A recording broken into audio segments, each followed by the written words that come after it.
A very warm welcome to this World Game Changers podcast, where your host, Paul D. Lowe, embraces many crucial conversations that compassionately contribute towards creating a better life and world. Paul's intention's very simple: to help get people's inspirational insights and motivational messages out into the world, so others may benefit. Hello listeners, and welcome back to this World Game Changers podcast episode, where I'm joined by a lady, a returning guest from the south of England, a lady by the name of Rebecca Wheele. Rebecca, very warm welcome to you, Mom. Thank you very much. Notice the American slip there, the Mom bit. I don't know where that come from. I seem to say that regularly, listeners. Listeners, it's one of those, and this is not the first time it's happened on an episode. It's one of those where we're going to talk about, we don't know what we're going to talk about. And does that really matter? And at the risk of answering my own question, no, it doesn't. Because isn't it true that we're so conditioned to, keep focused on the conversation? There's got to be an outcome. Where are you going with this? There's got to be a result. Has there? Well, what Rebecca and I are hopefully going to sort of throw that out right out the water, and so, because we're just going to dance and we're just going to talk. I haven't got a clue what about, and I know Rebecca hasn't. But it reinforces that point of connection. This is two people connecting. What they're really talking about, in many respects, I won't say is irrelevant, but it's not that important, because what really is important when people connect is that communication of that energy. Because we're energy when all's said and done. Now, obviously, one would assume, I say obviously, I shouldn't say obviously. I shouldn't say shouldn't, apparently. But anyway, I don't want to go down a rabbit hole here. Rebecca, I'm just going to stop there because I'm going down a rabbit hole, listeners. Right, help me out here. Help me out. Okie dokie. Well, yes. I mean, for me, there's a few things that you said there that are kind of sparking in my mind. The idea of always having to have an outcome is interesting. Always having to have a reason to do a thing.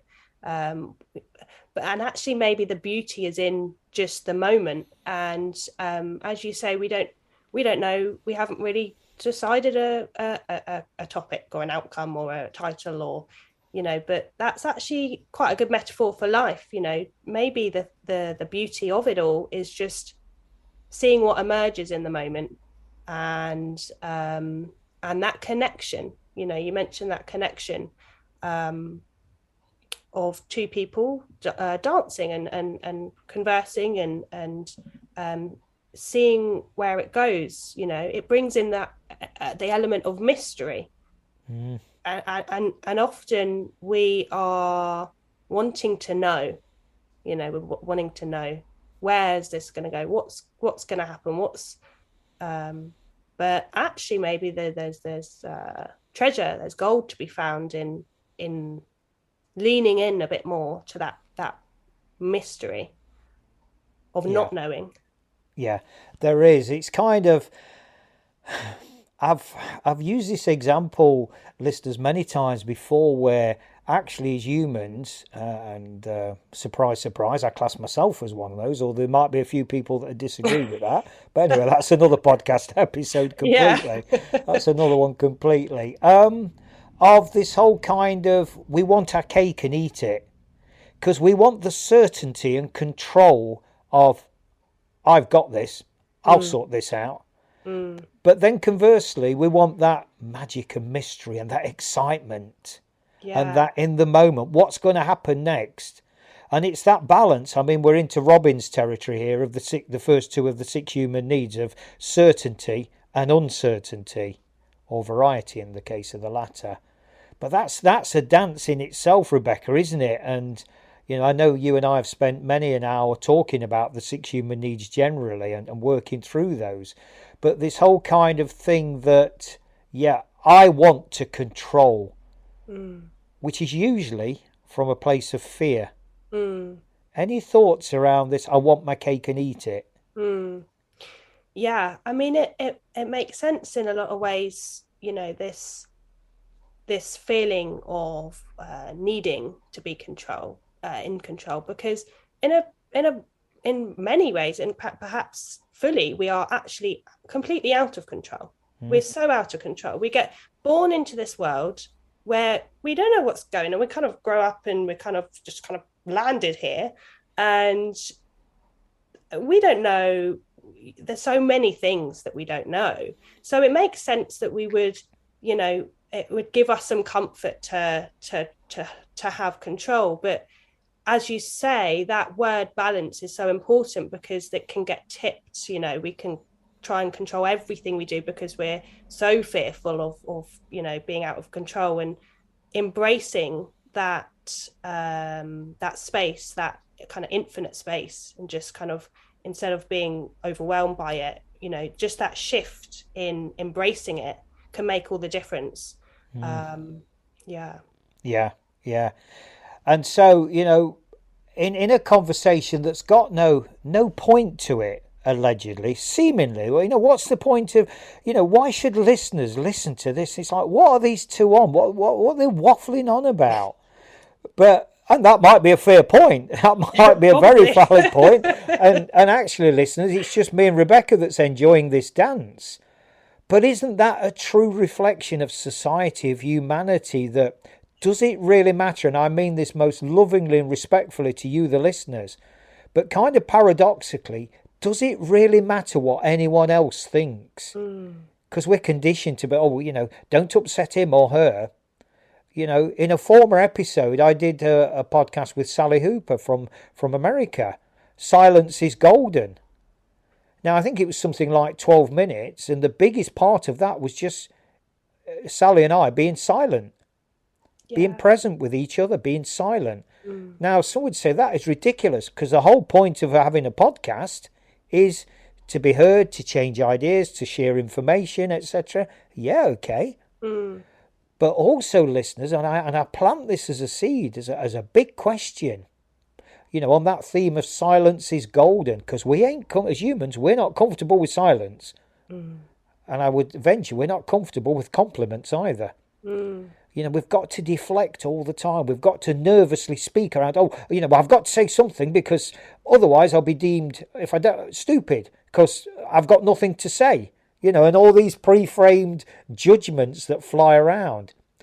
But this whole power of, you know, the least said, soonest mended. Or to quote Wayne Dyer, those that know do not speak.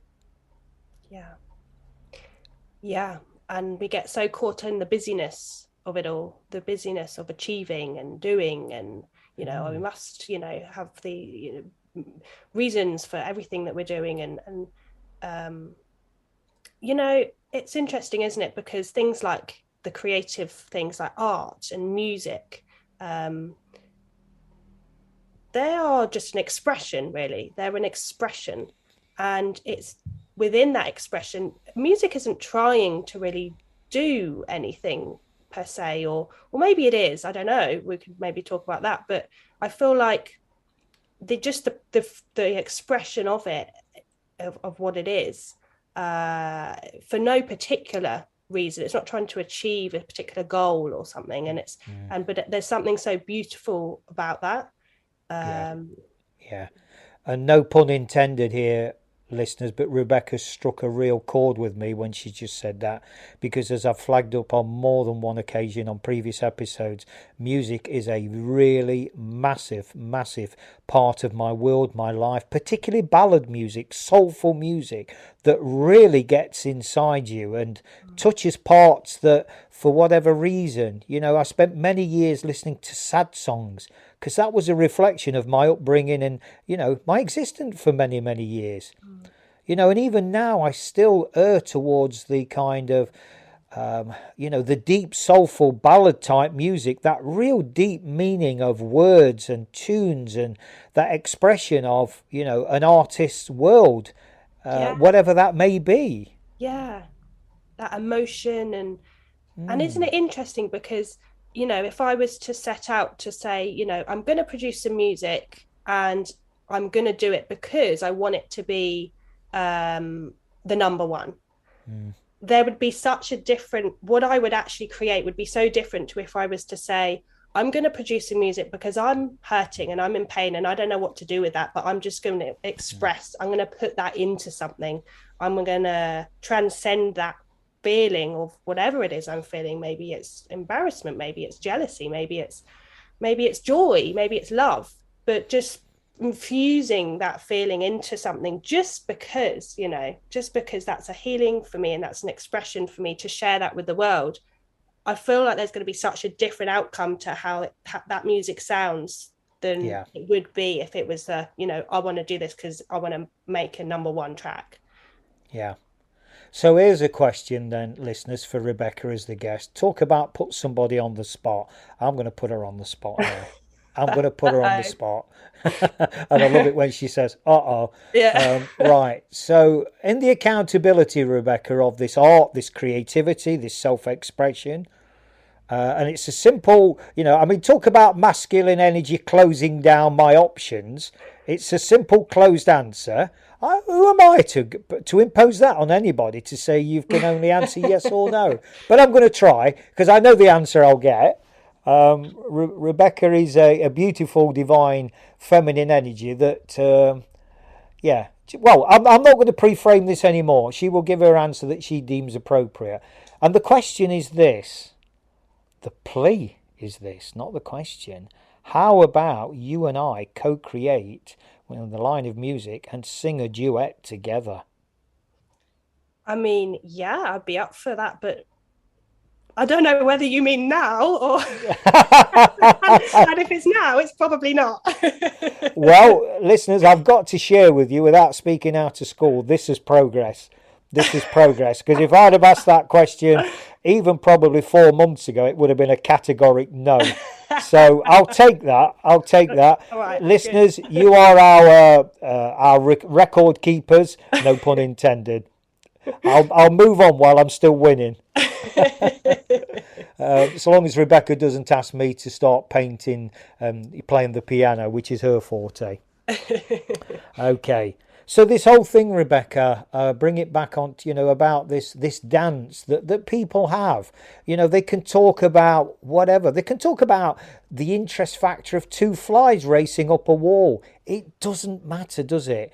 What's more important is the dance, the authenticity, the truth, the trust, the love that's going off in that, in that conversation. Yes. Yeah. And for me, that brought in there about, because the truth and the place in which it's coming from, and it is letting go of our egos, because if we're having a conversation where our egos are leading the way, then it's going to be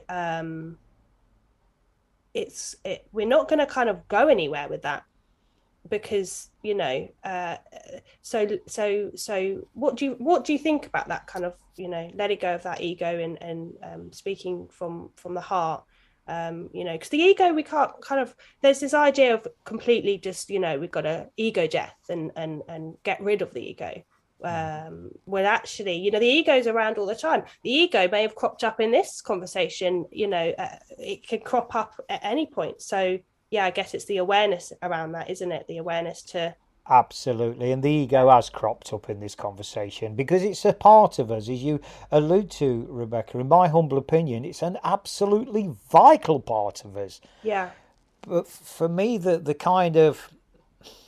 What's the word that I'm looking for? The ability to witness it, to what part it's playing in the in the dance, well, that's another thing. It's having that ability to kind of be the seer, see this person in this body called Paul as he's talking. Paul, what are you really saying there? Why are you saying that? What's playing out? Just almost kind of observing myself and observing you, and we're dancing and we're co-creating this beautiful energy. That's the vibrancy of life. I'll give a practical example. If somebody came into our midst, so obviously if we was in the physical presence of each other, and somebody came into our midst and threatened either me or you, the ego would jump in and defend. And that's fine. That's fine. Yeah. That's normal. That's healthy. Yeah. You know, because we protect that energy, don't we, of this beautiful relationship, or our beautiful relationships that we may have, those deeply intimate relationships, those sacred relationships. And it's okay to, you know, protect those, because otherwise we're at the mercy of energy vampires, and we just get diluted to the point where we cease to lose our power. And other people then have complete control, and we've got no control over our life, and life then becomes a very, and I speak from experience here, a very quick and dark downward spiral. Yeah. Yeah, that consciousness of the ego, and knowing that it has its place, and you know, that protection in relationship, and to ourselves as well, protecting ourselves from those kind of those energies, and completely. So before my ego suggests that we sign off, brackets control, I'm suggesting that this is what we do. Oh, are you really, Paul? Okay, park that ego statement for a moment, listeners.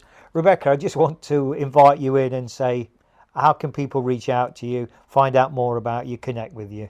Thank you. So I have a website called RebeccaWheele.com, and reach out to me through that. I've got my email on there, I've got my number on there, so yeah, please do reach out if you would like to.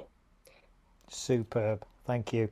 And there we have it, listeners. I hope you enjoyed that as much as I did. And I think it's fair to say that the energy, the dance that took place, and that could have been, just because it was between Rebecca and I, it could have been between two strangers at a bus stop. We have a choice to make that dance if we so choose, all of us, in every moment of every day. And I leave you with that thought, and I sign off. My ego's saying, Paul, we've got to sign off now. We've got to sign off. Okay, maybe on this one instance, I'll give in to my ego and say, listeners, remember, the world's changing. How will you respond? Thanks very much for listening to this World Game Changers podcast episode. Hopefully you found it interesting and helpful. Drop a line to paul@worldgamechangers.org with any thoughts or questions you may have, and he'll be more than happy to respond. Remember, the world is changing. How will you respond?